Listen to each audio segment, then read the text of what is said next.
본문 말씀은 6장 8절부터 15절까지 말씀입니다. 8절부터 15절까지 말씀을 같이 읽겠습니다. 시작. 스데반이 은혜와 권능이 충만하여 큰 기사와 표적을 민간에 행하니 이른바 자유민들 즉 구레네인 알렉산드리아인 길리기아와 아시아에서 온 사람들의 회당에서 어떤 자들이 일어나 스데반과 더불어 논쟁할세 스데반이 지혜와 성령으로 말함을 그들이 능히 당하지 못하여 사람들을 메사여 말하게 하되 이 사람이 모세와 하나님을 모독하는 말을 하는 것을 우리가 들었노라 하게 하고 백성과 장로와 서기관들을 충동시켜 와서 잡아가지고 공회의에 이르러 거짓 증인들을 세우니 이르되 이 사람이 이 거룩한 것과 율법을 거슬러 말하기를 맞지 아니하는도다. 그의 말에 이 나사렛 예수가 이곳을 헐고 또 모세가 우리에게 전하여 준 규례를 고치겠다 함을 우리가 들었노라 하거늘 공회 중에 앉은 사람들이 다 스데반을 주목하여 보니 그 얼굴이 천사의 얼굴과 같더라. 아멘. 우리는 지난 시간 본문을 통해서 7 집사를 세우는 과정을 살펴봤어요. 그 7 집사 중에 한 명이 스데반입니다. 지난 시간 나누었지만 집사를 세웠던 이유가 무엇이었죠? 매일 행해지는 그 구제 사역에 있어서, 왜냐하면 계속 물건을 통용하고 이렇게 들어오니까 그것을 또 어려운 사람들에게 나눠줬던 그 구제 사역에 있어서 불평등 내지는 쏠림 현상이 나타났기 때문이에요. 헬라파 유대인들의 과부들이 그 구제 사역에서 제외되는 일이 발생했단 말이죠. 당연히 헬라파 유대인과 히브리파 유대인 간의 갈등이 표면화되기 시작했어요. 어떻게 보면 교회의 내적인 위기입니다. 여러분도 경험하신 분들이 있을 거예요. 그런 문제들 때문에 교회가 쪼개지는 경우가 많죠. 사람들 간의 갈등 때문입니다. 제각각의 사람들이 모였으니까 어떻게 다 같겠습니까? 갈등이 왜 없겠습니까? 많은. 그럼에도 불구하고 교회는 하나 되기를 힘써야 하는 게 맞습니다. 그래서 문제의 원인을 잘 파악하고 기도하고 그 문제를 해결하려고 노력해야겠죠. 그렇게 구제 사역에 문제가 생겨서 그것을 해결하기 위해서 7 집사를 일단 뽑았어요. 그런데 지난 시간에도 강조했지만 사실 구제 사역이 잘 원활하지 못하다, 좀 불평등하게 돌아간다, 잘 안 된다. 그 문제보다 더 근본적인 문제는 뭐였습니까? 사도들이 그 구제 사역에 매달리다 보니까 정작 자신들이 해야 할 기도와 말씀 사역을 잘 하지 못하게 된 게 더 근본적인 문제라고 말씀드렸어요. 왜? 그게 교회를 지탱하고 교회가 존재하는 이유 중에 큰 부분이기 때문에, 교회의 정체성이기 때문에 복음을 위한 일. 어느 순간에 배보다 배꼽이 더 커져버린 것이죠. 그래서 7 집사를 세워서 맡기고 사도들은 기도와 말씀 사역에 집중하기로 한 것이란 말이죠. 그래서 구제 사역이든 무슨 사역이든 간에 그것들이 존재하는 이유는 결국은 복음을 전하기 위함이다라고 말씀을 드렸어요. 그 팔레스타인 한 촌동네에서 출신인 나사렛 예수가 그분이 주님이시고 그분이 그리스도고 그분이 하나님의 아들이라는 그 증언, 그 복음을 전하기 위해서 교회가 존재하는 것이란 말이죠. 예수님 말씀하셨잖아요. 그 베드로의 그 고백 위에 주는 그리스도시요 살아계신 하나님의 아들이시라는 그 고백 위에 교회를 세우셨어요. 그래서 스데반 집사도 구제 사역을 함과 동시에 복음 전도에 힘을 쓰는 모습을 보여줘요. 사실 사도행전 읽어보면 구제 사역을 했다는 얘기 별로 안 나오고 어디서 복음 전하고 논쟁하고 뭐 이런 게 더 나왔어요. 빌립보서 1장 4절 이하의 말씀 나눴죠. 간구할 때마다 너희 무리를 위하여 기쁨으로 항상 간구함은 너희가 첫날부터 이제까지 복음을 위한 일에 참여하고 있기 때문이라. 아멘. 여러분도 지금 다 복음을 위한 일에 참여하고 있는 것입니다. 언제부터? 첫날부터. 첫날이 언제인지 잘 모르겠어요. 그리고 그 복음을 위한 일은 사실 하나님이 시작하고 하나님이 이루시는 일이에요. 이게 6절 말씀이에요. 너희 안에서 착한 일을 시작하신 이가 그리스도 예수의 날까지 이루실 줄을 우리는 확신하노라. 아멘. 성도 여러분의 헌신과 참여를 통해서, 기도를 통해서 하나님이 이렇게 일하십니다. 그렇게 해서 7 집사를 세워서 구제 사역의 차별 문제를 해결했어요.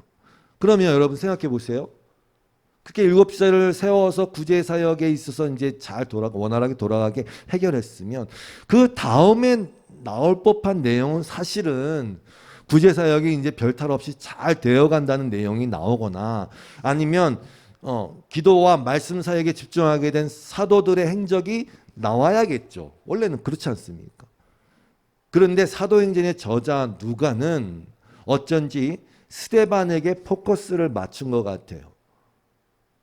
이야기의 흐름상 교회의 분열이 일어날 수 있었는데 그 7 집사를 세워서 지혜롭게 잘 대처했다. 그리고 사도들은 변함없이 열심히 복음을 잘 전파했다. 이렇게 흘러가면 될 것 같아요. 그렇지가 않단 말입니다. 지금.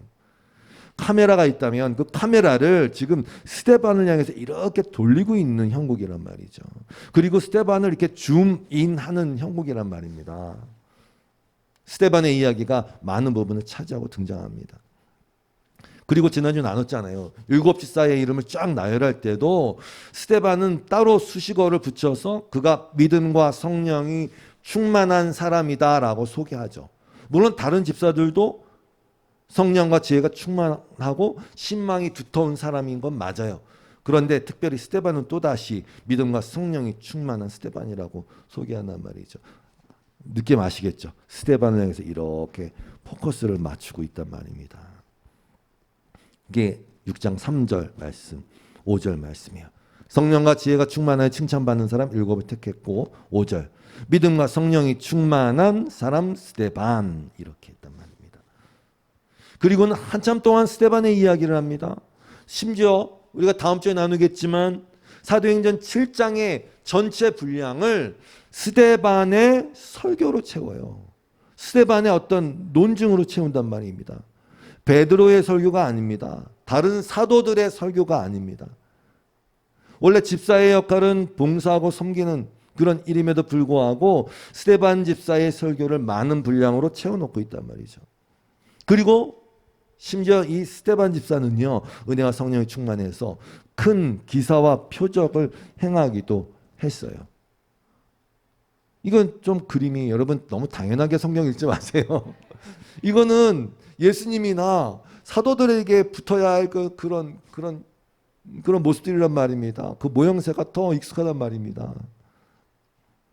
그런데 성도 여러분, 이 책의 저자 누가는 성령으로 말미암아 글을 쓰면서 눈치를 챈 거예요. 뭔가 깨달아 안 거예요. 뭔가 성령의 오심으로 말미암아 그 패러다임의 쉬프트가 일어난 거예요. 신약 시대의 시작, 새 계명의 시작, 성령 시대의 시작인 것을 이 스데반, 소위 말하는 사도가 아닌 일반 성도를 통해서 뭔가 일어나는 그 성령 시대가 열렸다는 것을 말하는 거예요. 스데반은 사도가 아니에요. 그러나 사도가 행할 쓸 법한 일을 지금 하고 있단 말입니다. 어떻게? 믿음과 성령이 충만해서, 은혜와 권능이 충만해서. 이게 다 스데반은 수식한 단어 아닙니까? 믿음, 은혜, 권능. 이게 다 사실은 성령과 밀접한 관계에 있는 단어들 아닙니까? 그는 성령 충만했어요. 그래서 그런 일을 감당했어요. 성령 시대가 열렸다는 증거를 특별히 스데반을 통해서 보여주시는 겁니다. 여러분, 7 집사의 이름이 다 헬라식 이름이라고 말씀드렸었어요. 지난 시간에. 스데반은 헬라파 유대인들이에요. 유대인들은 그 민족적 자존심이 대단하지 않습니까? 그래서 이방인들은 뭐라고 그러더라? 지옥에 있을 땔감 정도로 치부하고, 그다음에 디아스포라 유대인들, 본토 출신의 유대인들이 봤을 때는 이 디아스포라 유대인들도 좀 약간 깔봤을 것 같아요. 느낌상. 왜냐하면 여러분 사마리아 사람들이 피가 섞였다는 이유로 그들을 개 취급하지 않았습니까? 유대인들이. 같은 동족의 피가 흐름에도 불구하고. 그러면 디아스포라 유대인들은 마찬가지겠죠. 그래서 앞에 있었던 그 구제사역의 어떤 불평등이 일어났을 거다라고 추측할 수 있는 거예요.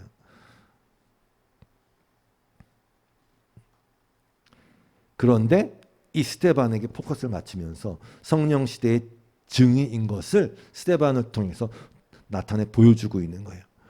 사도행전 1장 8절 말씀처럼 오직 성령이 너희에게 임하시면 너희가 증인이 될 거다. 권능을 받고 너희가 증인이 될 거다. 이 말씀이 그대로 지금 스데반을 통해서 보여지고 있는 것입니다. 사도행전 5장 32절 말씀 같이 한번 읽어볼게요. 시작.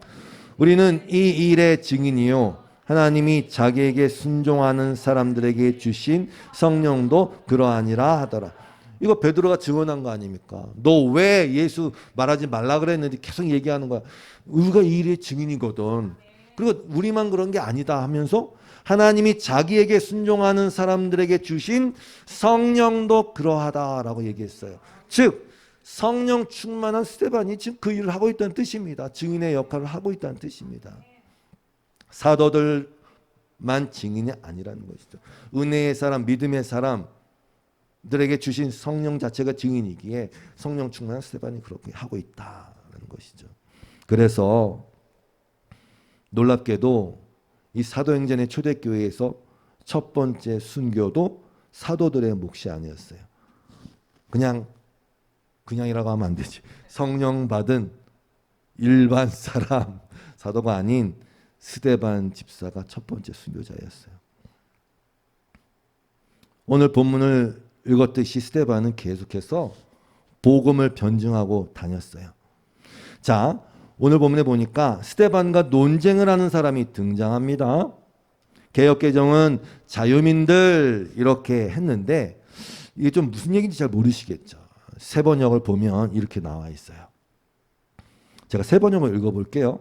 그때에 구레네 사람과 알렉산드리아 사람과 길리기아와 아시아에서 온 사람들로 구성된 이른바 리버디노 회당에 소속된 사람들 가운데서 몇이 들고 일어나서 스데반과 논쟁을 벌였다. 밑에 보니까 해석이 나와 있어요. 라틴어 이름이다. 리버디노 라틴어 이름이다. 종으로 있다가 자유를 얻은 유대 사람들의 집단, 그들의 회당도 같은 이름으로 불렸음. 이렇게 돼 있어요. 즉 여기서 말하는 자유민들이란 리버디노는 누구냐 하면 학자들이 이렇게 얘기합니다. BC 63년에 폼페이에 의해서 유대 이스라엘이 토벌됐거든요. 그때 로마의 노예로 끌려갔다가 이제 막 각지로 흩어졌겠죠. 끌려갔다가 거기서 자유인이 돼서 돌아온 유대인의 후손들을 이야기하고 있다라고 얘기해요. 거의 이 말이 맞는 것 같아요. 그래서 구레네는 어디냐면 북아프리카의 도시입니다. 거긴 학술과 문화가 번창한 도시였어요. 많은 유대인들이 정착했던 곳이고 그들 중에 많은 사람이 그리스도인이 됐다고 합니다. 여러분 알렉산드리아는 많이 들어보셨죠? 거기 그 비슷한 지역에 있었던 도시고 세계 최대의 상업과 무역의 중심지였어요. 헬라어를 공통으로 사용했고 중요한 것은 이 알렉산드리아에서 70인역이 번역됐어요. 70인역은 뭐냐? 히브리어로 된 구약 성경을 헬라어로 번역한 작업을 한 것이죠. 예수님도 인용했던 게 70인역이었어요. 여러분 구약 성경이. 그 알렉산드리아에는 약 10만 명의 유대인이 거주하고 있었다고 합니다. 길리기아, 여긴 소아시아의 남동부 연안지대에 있던 도시예요. 그 수도는 다소이고, 여러분 다소하면 생각나는 사람은 사도 바울이 여기 출신이었어요. 아무튼 이 자유민들, 헬라파 유대인들, 디아스포라 유대인들이 스데반과 함께 논쟁을 벌이고 있어요. 아마도 학자들은 이렇게 추측하는 거예요. 스데반 자신이 헬라파 유대인이었기 때문에 이렇게 그들을 대상으로 해서 복음 사역을 한 것 같다 이렇게 추측을 합니다. 아무튼 그들과 논쟁이 있었는데 그들은 스데반을 감당할 수가 없었다 이렇게 나와요. 10절 말씀이에요. 스데반이 지혜와 성령으로 말함을 그들이 능히 당하지 못하여. 근데 여러분 예수님께서 제자들에게 이 말씀을 해주셨거든요. 누가복음 21장 12절의 말씀이에요. 이 모든 일 전에 내 이름으로 말미암아 너희에게 손을 대어 박해하며 회당과 옥에 넘겨주며 임금들과 집권자들 앞에 끌어가려니와 이 일이 도리어 너희에게 증거가 되리라. 그러므로 너희는 변명할 것을 미리 궁리하지 않도록 명심하라. 내가 너희의 모든 대적이 능히 대항하거나 변박할 수 없는 구변과 지혜를 너희에게 주리라 그랬거든요. 근데 스데반의 고스란히 일어났어요. 다음 장에 스데반이 공회에 끌려갑니다. 거기서도 어떤 그 말씀의 증언을 이렇게 합니다. 지금도 마찬가지예요. 스데반이 지혜와 성령으로 말하니까 그들이 감당할 수가 없었어요. 그 일이 누구에게? 스데반에게 일어난 거예요. 스데반 집사님. 사도가 아니란 말입니다. 그들이 이렇게 논쟁을 해도 이길 수가 없으니까 이 유대인들이 모함과 거짓 고소를 통해서 결국 스데반을 사내들인 공회 앞에 세우게 됩니다. 다음 장이 바로 그 스데반이 그 자리에서 설교한 내용입니다. 누가? 사도가 아닌 스데반 집사가. 오늘 보면 11절에 보니까 사람들을 매수하여 말하되 이 사람이 모세와 하나님을 모독하는 말을 하는 것을 우리가 들었노라 하게 하고 매수해서 거짓 증언을 시킵니다. 백성과 장로와 서기관들을 충동시켜 와서 잡아가지고 공회에 이르러 공회에 끌려가게 합니다. 거짓 증인을 세우니 이르되 이 사람이 이 거룩한 것과 여기 성전입니다. 율법을 거슬러 말하기를 마지 아니하는도다. 그의 말에 이 나사렛 예수가 이곳을 헐고 성전을 헐고 또 모세가 우리에게 전하여 준 규례를 율법을 고치겠다 함을 우리가 들었노라 하거늘. 사람들을 매수해서 거짓 고소를 거짓 증언을 하게 합니다.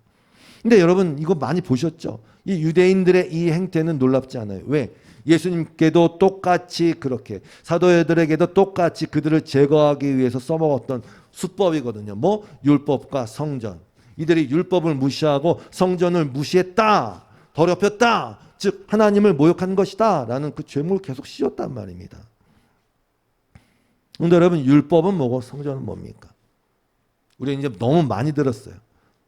율법이 가리키는 바 율법의 완성이 그리스도고 성전이 가리키는 바 그 성전은 모형이고 참 성전은 예수 그리스도라는 것을 많이 들었어요. 결국은 이들은 그 율법과 성전 그 모형 그 껍데기가 말하는 것에만 매여 있었던 거예요. 그것이 가리키는 것 그것이 진짜 말하는 것을 보지 못하고 있었던 것입니다. 여러분 율법은 모세를 통해서 주어졌지만 사실 율법이 말하고자 하는 것은 은혜와 진리거든요. 요한복음 1장 17절 말씀이에요. 율법은 모세로 말미암아 주어진 것이요 은혜와 진리는 예수 그리스도로 말미암아 온 것이다. 이렇게 했어요. 이게 무슨 얘기냐면요. 결국 율법이라는 것을 통해서 깨닫게 되는 것은 우리가 배웠잖아요. 율법을 통해서 깨닫게 되는 것은 결국 그 죄, 내가 죄인이구나. 내가 죽은 자였구나라는 것이고 그 사실을 깨달았을 때 비로소 우리는 은혜의 자리로 옮겨갈 수가 있거든요. 용서받을 수 있는 회개의 자리로 그 율법이 우리를 끌고 갈 수가 있거든요. 율법으로는 의롭게 될 수 없구나를 깨달아 알아서 그 의를 이루어 주실 수 있는 예수께로 가서 그분이 주시는 그 은혜와 진리를 마음껏 먹고 누릴 수가 있거든요. 결국 율법이 말하는 것은 은혜와 진리란 말입니다. 예수님이 그래서 율법의 완성이란 말입니다. 로마서 10장에서는 그 부분을 잘 설명하고 있어요. 그 유대인들이 어떻게 하고 있는지를. 내가 증언하노니 그들이 하나님께 열심히 있으나 올바른 지식을 따르는 것이 아니니라. 하나님의 의를 모르고 자기 의를 세우려고 힘써 하나님의 의에 복종하지 아니하였느니라. 그리스도는 모든 믿는 자에게 의를 이루기 위하여 율법의 마침이 되시니라. 아멘. 항상 여러분 그러니까 지금도 마찬가지. 항상 우리가 속아 넘어가는 부분이 이 부분이에요. 하나님께 열심히 있어. 하나님께 열심히 있어. 뭔가 굉장히 열심히 해. 굉장히 뭔가 크게 하면 그게 옳은 것이라고 생각한단 말입니다. 그러나 중요한 것은 올바른 지식, 성령에 의해 깨우침을 받아서 그 말씀이 진짜 말하고자 하는 그 말씀을 따라서 행하는 것이 중요한 것이라는 것이죠. 스데반이 한 일이 바로 이거예요. 올바른 지식을 따라 즉 진리를 따라서 그 진리를 전해준 것이죠. 하나님의 의란 도대체 무엇이며 그 하나님의 의가 하나님 그러셨잖아요. 내가 거룩하니 너희도 거룩하라고 말씀하셨는데 그게 자녀됨의 요건이거든요. 여러분 하나님이 거룩하면 그 하나님과 같이 살아야 될 우리가 거룩해야 될 수밖에 없어요. 안 그러면 어떻게 삽니까? 근데 그것이 어떻게 충족될 수 있는가? 답은 예수 그리스도다. 이걸 말해준 것 아닙니까? 그 율법의 목적지와 그 율법의 독착 지점을 말해줘야죠. 스데반이 그걸 얘기해 주는 거 아닙니까? 그래서 스데반은 예수 그리스도를 전할 수밖에 없어요. 갈라디아 3장 24절 말씀 아시죠? 율법이 우리를 그리스도께로 인도하는 초등교사가 되었다. 그래서 결국 믿음으로 말미암아 의롭다함을 얻게 하려 합니다. 목적이 분명하게 나와 있지 않습니까? 그리스도께로 인도하고 우리로 하여금 오직 그리스도를 믿는 믿음으로 말미암아 의롭게 되게 하기 위해서. 믿음이 온 후로는 우리가 초등교사 아래에 있지 아니해야 되는데 계속 그 초등교사 아래에 머물러 있으니까 스데반이 얘기해 줘야죠. 아니야 이건 아니야 이건. 근데 이걸 듣는 사람들이 계속 이 율법을 무시하네 율법을 무시하네 이렇게 생각하고 있는 것입니다. 여러분 광주행 열차를 타는 것은 광주에 도착하기 위함이잖아요. 열차를 타는 것 자체가 목적이라면 그냥 아무 열차나 타도 상관이 없어요. 율법을 그저 자기 열심을 증명하는 도구 그리고 그것에 따라서 자기의 의의를 증명하는 도구로만 쓴다면 그냥 뭔가만 열심히 지키면 돼. 근데 그게 아니잖아요. 율법의 목적은 우리를 그리스도께로 가게 하기 위함이라는 것이죠. 우리로 하여금 결국 미련하여서 썩어 없어질 자기라는 것에 중심을 두지 않게 하고 그것이 미련한 것이라는 걸 깨닫게 해서 죄라는 것을 깨닫게 해서 우리를 그리스도로 인도하는 것이란 말입니다. 저나 여러분이나 우리 자신이 증명할 것은 죄송하지만 나는 죄인이다. 나는 유한자라는 것밖에 없어요. 아니 이놈의 코로나는 왜 안 끊어지는 거야 도대체. 진짜 지겨워 죽겠어 지금. 우리 유한자라니까요. 아니 그 몇 년이야 벌써. 우린 유한자라니까요.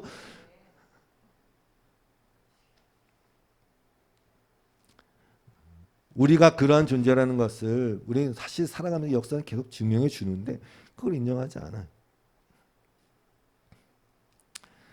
성전도 마찬가지죠. 성전이 뭐 하는 것입니까? 결국 하나님이 내가 여기서 만나겠다. 내가 여기서 너희를 만나겠다. 내가 여기서 너에게 얘기하겠다는 것이 성소, 지성소 아닙니까? 결국은 거기로 들어가기 위해서 어떻게 했습니까? 구약시대에 막 물로 씻고 물동에 물로 씻고 막 피를 막 짐승을 죽여서 막 피를 바리고 뿌리고 난리를 쳐야 했습니다. 왜? 하나님 거룩하시니까.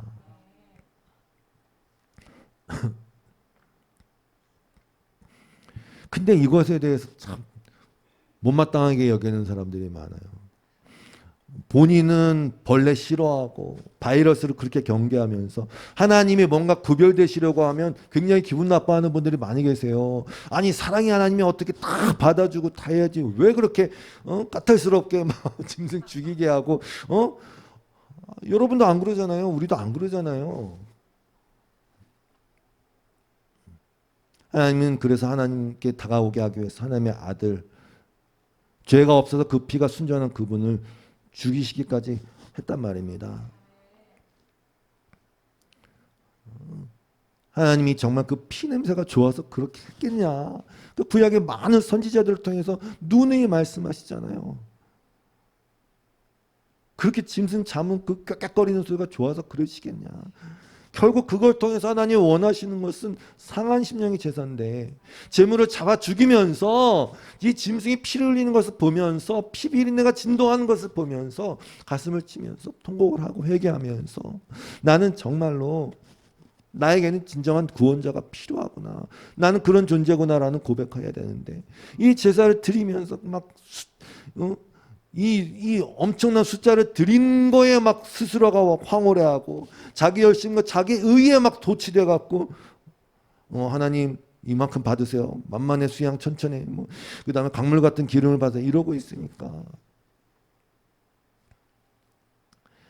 그래서 하나님께서 특히 가장 거룩한 지성소, 즉 하나님이 딱 1년에 한번 만나주시는 그 지성소에다가 법궤를 딱 보관하게 하시면서 그 법궤 안에다가 뭘 넣으시는지 다 아시죠?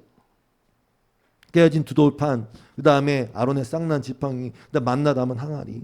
그게 뭡니까? 결국 이 세 가지가 다 인간들의 어떠함, 즉 우둔함과 교만과 반역을 고스란히 상자에 담아서 보관하게 하셨잖아요. 그게 법궤 아닙니까? 그리고 그 위를 뭐로 덮습니까? 속죄소 뚜껑으로 탁 덮어버리지 않습니까? 그리고 그 위에다 피를 뿌리지 않습니까? 깨진 두 돌판은 뭐예요? 언약의 하나님과의 언약을 맺는 순간, 그 계명을 받는 순간에도 다른 신을 하나님이다 여호와다라고 부르짖으면서 조아라 섬기고 있는 그 목이 곧은 백성을 알려주는 거 아닙니까? 지금도 마찬가지예요, 여러분. 하나님이여 하나님이여 하고 부르는데 사실은 그 하나님이 이들은 송아지를 세웠지만 사실은 그 하나님이 돈이야. 하나님이여 하나님이여 부르는데 사실은 내가 원하는 성공이야. 내가 원하는 명예야. 하나님 하나님 부르는데 사실은 자기 배야. 그걸 알려주는 게 깨어진 두 돌판 아닙니까? 여러분 모세가 왜 그걸 던져서 깨트렸냐면 그게 바로 그 순간 적용되면 다 죽음이거든요. 그 계약상 깨트린 거예요. 아론의 쌍난 지팡이도 마찬가지예요. 툭 하면 시기하고 야 하나님이 너만 지도자로 세우냐? 하나님이 너만 아끼냐? 나는 어때서? 이렇게 그게 그래서 하나님이 아론을 내가 택했다라는 걸 보여준 게 아론의 지팡이에서 싹이 난 게 아닙니까? 만나를 주실 때도 마찬가지예요. 거기에 만족하지 않고 야 옛날에 우리가 애굽에서 고기도 먹고 부추도 먹고 마늘도 먹고 애굽을 그리워하면서 불평불만하고 그저 이 육신으로 이 육체로 살고 이 세상으로의 빵으로만 채우려고 하는 그 욕망의 화신들이 바로 너희야 라는 것이 그 만나를 담은 항아리 아닙니까? 그걸 고스란히 법궤라는 상자에 넣고 어떻게 하셨냐? 덮으셨어요. 뭐 뚜껑을 덮으셨어요. 시은 자라고 하지 않습니까? 속죄서 시은 자, mercy seat, 은혜의 보좌 덮으셨어요. 결국 그것이 가리키는 게 뭡니까? 결국 예수 그리스도의 보혈로 덮으시고 하나님의 은혜를 덮으셔서 죄가 분명히 있는데 그 죄를 보지 않고 사신 거 그걸 다 말씀해 주시는 거 아닙니까? 그게 성전인데 결국 성전은 예수 그리스도인데 간단합니다. 예수님이 그러셨잖아요. 나로 말미암아 저는 아버지께로 올 자가 없다 그랬으니까. 성전이 만나는 장소라면서요. 예수 안에서만 만날 수 있어요. 우리는. 피 흘림이 없으면 사함이 없잖아요. 예수의 보혈 아니면 우리는 만날 재간이 없어요. 그 십자가의 대속으로 인간의 죄를 덮으신 것을 그대로 보여준 게 바로 그 성소 지성소인데 그 법궤인데 그 속죄소인데 그걸 못 알아먹고 그냥 전쟁 나면 들고 가면 우리가 이기겠지 부적처럼 사용하고 그 자기 자존심 민족적 자존심을 지키는 거로 사용하고 이러고 있으니까 요한복음 2장 19절 이하에도 마찬가지 나왔죠. 성전된 자기 육체를 가리켜 말씀하셨잖아요. 이 성전을 헐어라 사흘 동안에 일으킨다. 그 유대인들은 이 성전을 46년 동안 지었는데 어떻게 3일 동안에 네가 일으키겠냐고 하느냐. 모른다니까요. 이제 스데반은 이 모든 것들이 예수 그리스도를 향하고 있다는 것을 깨달아 알아서 그 사실을 증언할 수밖에 없어요. 이 스데반 집사가 그 유대인과 논쟁을 벌인 것이 어떤 것인지에 대한지는 자세히 나오지는 않지만 이 부분이 분명합니다. 7장에서 살펴볼 거예요. 그렇게 해서 고소를 당한 스데반이 공회 앞에 서게 돼서 복음을 전한 게 7장의 내용이에요. 그런데 보니까 공회 중에 앉은 사람들이 다 스데반을 주목하여 보니 그 얼굴이 천사의 얼굴 같더라 그랬어요. 여러분은 다 천사의 얼굴 같았으면 좋겠어요. 아니, 잠깐. 천사의 얼굴 같으세요. 이게 무슨 얘기냐면 고린도후서 3장 7절 이하에 나왔어요. 여러분 아시죠? 출애굽기 첫 번째 언약을 받은 모세의 얼굴이 막 빛이 났지 않습니까? 시내산에 내려왔을 때. 사도 바울이 이것을 이렇게 설명합니다. 고린도후서 3장 7절 이하에. 돌에 써서 새긴 죽게 하는 율법 조문의 직분도 영광이 있어. 여러분 율법은 우리 다 죽이는 게 목적에 다 죽어야 사는 겁니다. 이스라엘 자손들은 모세의 얼굴에 없어질 영광 때문에도 그 얼굴을 주목하지 못하였거든. 하물며 영의 직분은 더욱 영광이 있지 아니하느냐. 영의 직분이 뭡니까? 성령으로 말미암아 성령으로 그 증인된 삶을 사는 거. 영의 직분은 더욱 영광이 있지 아니하겠느냐. 정죄의 직분도 영광이 있은즉 의의 직분은 영광이 더욱 넘치리라. 영광되었던 것이 더 큰 영광으로 말미암아 이에 영광될 것이 없으나 없어질 것도 영광으로 말미암았은즉 길이 있을 것은 더욱 영광 가운데 있느니라. 네. 스데반이 지금 영의 직분을 감당하면서 의의 직분을 감당하면, 의의 직분이 뭡니까? 예수 그리스도로 우리가 의롭게 된다는 걸 증거하는 거 아닙니까? 없어질 영광이 아니라 더욱 있어야 될 영광 가운데에 그 영광의 사역을 하고 있다는 것을 지금 보여주는 거예요. 스데반의 얼굴이 천사의 얼굴 같더라. 이게 지금 그걸 보여주고 있는 것입니다. 영광의 복음의 광채로 빛나고 있었다라는 것이죠. 고린도후서 4장 4절 이하의 말씀이. 그리스도의 영광의 복음의 광채가 믿지 않느냐는 자들에게는 마음이 혼미해져서 비치지 못하지만 믿는 자들에게 그 영광의 광채가 비춰진다는 것이죠. 고린도후서 4장 6절 말씀 같이 읽겠습니다. 시작. 어두운 데에 빛이 비치라 말씀하셨던 그 하나님께서 예수 그리스도의 얼굴에 있는 하나님의 영광을 아는 빛을 우리 마음에 비추셨느니라. 아멘. 스데반이 그렇게 복음을 전하는 스데반이 복음의 영광의 빛을 이렇게 드러내고 있었던 것입니다. 이제 말씀을 좀 정리를 해볼게요. 스데반 하면 여러분은 언제 어떤 생각이 드십니까? 저는 스데반이 꼭 그 브릿지 다리와 같다는 생각이 듭니다. 험한 세상의 다리가 돼요. 누가가 이 스데반의 이야기를 사도행전의 처음 부분에 이렇게 길게 써놓은 이유가 있다는 것이죠. 제가 왜 스데반은 다리와 같다 생각했냐면 그는 헬라파 유대인이에요. 즉 디아스포라 유대인이에요. 여러분 복음이 유대에서 이런 그림이 그려지죠. 복음이 유대 지방. 왜냐하면 예수님이 야 여길 떠나지 말고 사마리아도 가지 말고 그러지 말고 여기서 복음을 전하라고 했거든요. 처음에. 복음이 유대에서 그리고 그 약간 중간지대 같은 헬라파 유대인에게서 이방인으로 사도 바울을 통해서 이방인으로 이어지는 그 중간자 역할을 한다는 생각이 들었어요. 일단 스데반이 헬라파 유대인으로서 또 헬라파 유대인을 대상으로 복음을 전하면서 실제로 다음 주에 스데반의 설교와 순교의 이야기를 나누겠지만 스데반의 순교의 자리에 누가 있었습니까? 이방인의 사도로 부르심을 받은 사울이 있었죠. 모르겠어요. 그런 생각이 들었어요. 바톤을 이렇게 연결해 주는 느낌. 사도행전 7장 57절 58절이죠.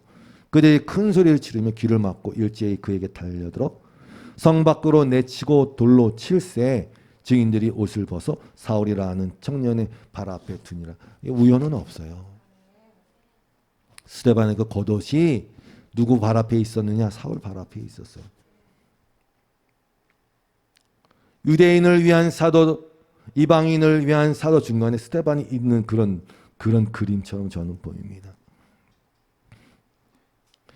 그래서 스데반은 사도들의 사역이 예수님의 12제자의 사역이 이제는 성령을 받은 모든 자들에게 일어날 것을 보여주는 다리 역할을 한 것 같은 거예요. 예수님이 그러잖아요. 너희가 나보다 더 큰 일을 행할 것이다 라고 한 그 일을 구태여 사도가 아닌 뭐 일반 성도라고 얘기하기 좀 그렇지만 아무튼 그리고 스데반은 복음이 땅끝까지 전파되는 일에 있어서 기폭제 같은 역할, 다리 같은 역할을 했어요. 왜냐? 스데반의 순교를 기점으로 해서 교회에 대한 박해가 엄청나게 심해졌고 그로 인해서 성도들이 각지로 흩어졌기 때문입니다. 8절 1절이에요. 그날에 예루살렘에 있는 교회에 큰 박해가 있어 사도 외에는 다 유대와 사마리아 모든 땅으로 흩어지냐. 스데반이 그 자리에 있었던 것입니다. 말씀을 정리합니다. 그런데 여러분, 요즘 세상이 너무 어수선하고 그냥 그런 것 같아요. 느낌이 뭔가 이렇게 뿌옇게 이렇게 그냥 이렇게 다 이렇게 뭔가 막혀 있는 듯한 느낌. 세상은 어수선하고 복음의 그 하나님의 말씀은 뭔가 잘 들리지 않는 것 같고 사람들은 좀 무기력해진 것 같고 교회는 빛을 비추지 못하는 것 같고 담임 목사들은 무슨 CEO처럼 돼서 모든 것을 좌지우지하고 군림하는 데서 비롯되는 많은 문제들이 교회를 휩쓴 것 같고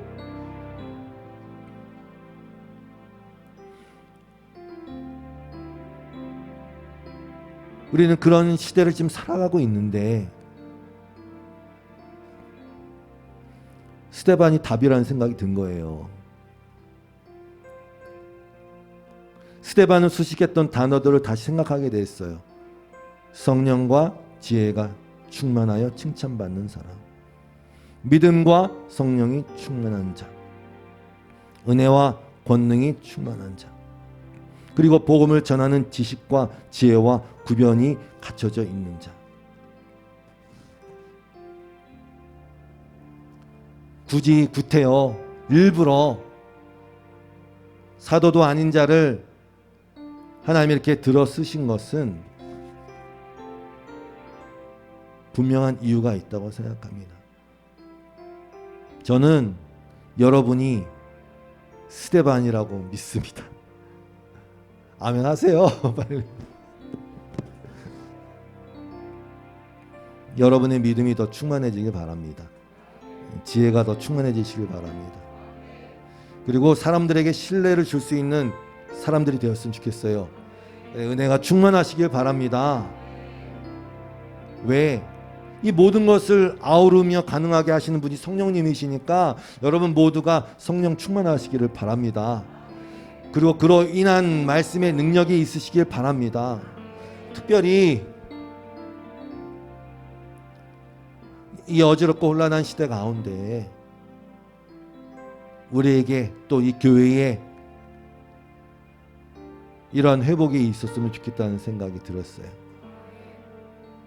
혹 누군가가 여러분을 찾아와서 인생이 뭐냐, 삶의 의미가 뭐냐, 영생이 뭐냐 물었을 때 스데반처럼 지혜와 지식을 뛰어넘는 구변과 하나님의 지혜가 여러분에 있어서 그 말을 해줄 수 있는 여러분이 되었으면 좋겠다는 생각이 들었어요.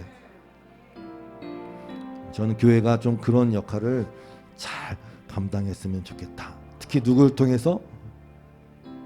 여러분을 통해서. 목사 말고 성도들을 통해서 그 일이 일어나기를 주님의 이름으로 축원합니다. 아멘. 우리 이 찬양하고 마치겠습니다. 이 세상을 살아가는 동안에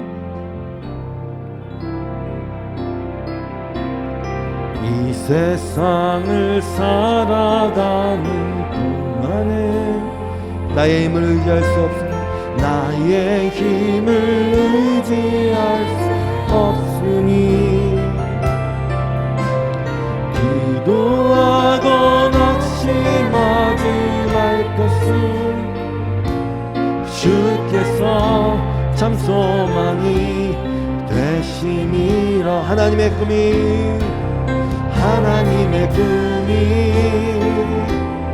나의 비전이 되고 예수님의 성품이 나의 인격이 되고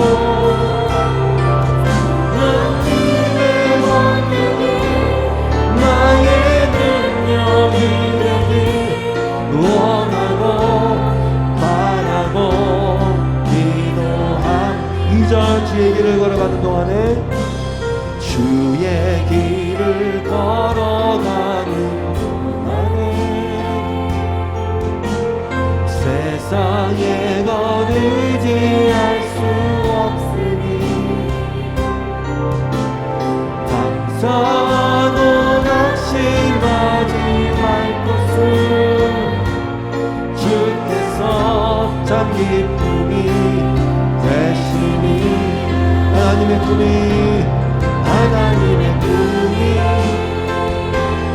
나의 비전이 되고 예수님의 성품이 나의 인격이 되고 성령님의 권능이 나의 능력이 되기 원하고 바라고 기도하니 하나님의 꿈이 하나님의 꿈이 나의 비전이 되고 예수님의 성품이 나의 인격이 되고 권능이 나의 능력이 되길 원하고 바라고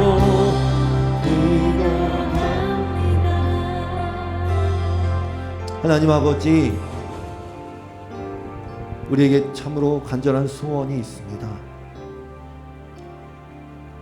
하나님 사도행전의 초대교회 스데반을 통해서 보여주셨던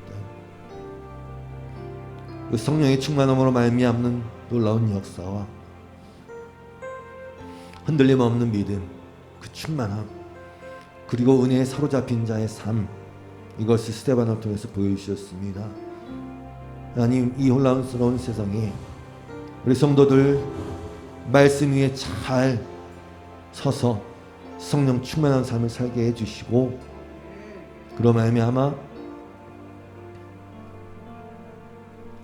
누군가에게 좀 빛이 되고 누군가에게 길을 제시해 줄 수 있는, 복음을 전할 수 있는 그런 삶을 살게 하여 주시옵소서.